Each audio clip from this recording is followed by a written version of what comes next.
முருகா என்றழைக்கவா, குமரா என்றழைக்கவா, கந்தா என்றழைக்கவா, கதிர்வேலா என்றழைக்கவா. முருகா என்றழைக்கவா, குமரா என்றழைக்கவா, கந்தா என்றழைக்கவா, கதிர்வேலா என்றழைக்கவா.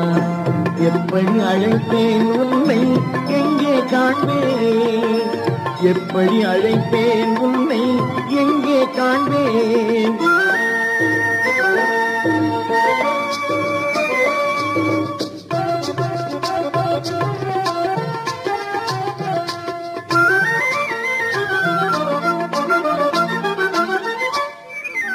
ஆறுபடை வீடெங்கும் தேடி வந்தேனப்பா, ஆறுபடை வீடெங்கும் தேடி வந்தேனப்பா, அங்கெங்கும் காண